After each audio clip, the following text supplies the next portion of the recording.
10ನೇ class. ಅಬ್ಬಾ, ಇದೊಂದ್ ವರ್ಷ ಮುಗ್ದೋದ್ರೆ ಸಾಕು. ಸ್ಕೂಲಿಗೆ ಬರೋ ತಪ್ಪುತ್ತೆ, ಸ್ಕೂಲ್ ಅನ್ನೋ ತಲೆನೋವು ತಪ್ಪುತ್ತೆ, ಸ್ಕೂಲ್ ಕಡೆ ತಲೆ ಹಾಕು ಮಲ್ಗಲ್ಲ ನಾನು ಅನ್ನೋದ್ರಿಂದ ಹಿಡ್ದು, ಲೋ ನಾವ್ 10th ಸ್ಟ್ಯಾಂಡರ್ಡ್ ಕ್ಲಾಸ್ಮೇಟ್ಸ್ ಎಲ್ಲ ಒಂದ್ಸರಿ ಸೇರಿದ್ರೆ ಚೆನ್ನಾಗಿರುತ್ತೆ ಅಲ್ವೇನ್ರೋ ಅಂತ ನೀವ್ ಅಂದ್ಕೊಳ್ಳೋ ಕಾಲ ಬಂದೇ ಬರುತ್ತೆ. ನೀವ್ ಉದ್ಧಾರ ಆಗಲ್ರೋ, ನೀವ್ ಜೀವನದಲ್ಲಿ ಖಂಡಿತ ಉದ್ಧಾರ ಆಗಲ್ಲ ಅಂತ ಮೇಷ್ಟ್ರು ಬೈದ ಬೈಗುಳ ಮತ್ತೊಂದ್ಸರಿ ಕೇಳಿದ್ರೆ ಚೆನ್ನಾಗಿರತ್ತಲ್ವಾ ಅಂತ ಮುಂದೆ ಒಂದಿನ ನೀವ್ ಅಂದ್ಕೊಳ್ಳೋ ಕಾಲ ಬಂದೇ ಬರುತ್ತೆ. ಕ್ಲಾಸ್ ಅಲ್ಲಿರೋ ಎಲ್ರಿಗೂ ನೀವಿಟ್ಟ ಅಡ್ಡ ಹೆಸರುಗಳು, ಒಬ್ರ ಮೇಲೊಬ್ರು ನೀವ್ ಹೇಳ್ಕೊಂಡಂತ ಚಾಡಿಗಳು ಮಧುರ ನೆನಪುಗಳಾಗಿ ಉಳಿಯಲಿವೆ ಜೀವನದುದ್ದಕ್ಕೂ. 10ನೇ ಕ್ಲಾಸ್ ಫೇರ್ವೆಲ್ ದಿನ ಇನ್ನೇನು ಶಾಲೆ ಮುಗಿದಿದೆ ಅಂದಾಗ ಟೀಚರ್ಸ್ ನ, ಫ್ರೆಂಡ್ಸ್ ನ ಆ ಅಪ್ಪುಗೆ ಆ ದಿನ ಎಲ್ಲರ ಮನಸ್ಸಿಂದ ಬರುವಂತ ಭಾವನಾತ್ಮಕ ಮಾತುಗಳು ಇನ್ನು ನೆನಪಲ್ಲೇ ಉಳಿಯಲಿವೆ.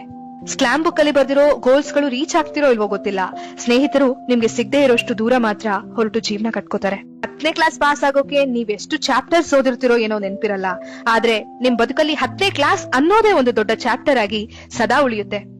ಯಾರೆಲ್ಲ 10ನೇ ಕ್ಲಾಸ್ ಅಲ್ಲಿ ಇದಿರೋ ಶಾಲೆಯ ಮೂಲೆ ಮೂಲೆಗೂ ಹೋಗಿ ನೆನಪುಗಳನ್ನ ಸಂಗ್ರಹಿಸಿ, ಎಲ್ಲಾ ಶಿಕ್ಷಕರನ್ನು ಕೂಡ ಹೋಗಿ ಮಾತಾಡಿಸಿ, ನಿಮ್ ಸ್ನೇಹಿತರ ಜೊತೆಗೆ ಆದಷ್ಟು ಒಳ್ಳೆ ಸಮಯ ಕಳೀರಿ. ಇನ್ ಮುಂದೆ ಆಗೋ ಸ್ನೇಹಗಳಲ್ಲಿ ಸ್ವಲ್ಪನಾದ್ರೂ ಸ್ವಾರ್ಥ ಇದ್ದೇ ಇರುತ್ತೆ. ನಿಮ್ ಟೀಚರ್ಸ್ ನಿಮ್ಮನ್ನ ಪಾಸ್ ಮಾಡ್ಸೋಕೆ ಪಡೋ ಪ್ರಯತ್ನ ಬಹುಶಃ ಇನ್ ಮುಂದೆ ನಿಮ್ ಬದುಕಲ್ಲಿ ಯಾರು ಮಾಡಲ್ಲ.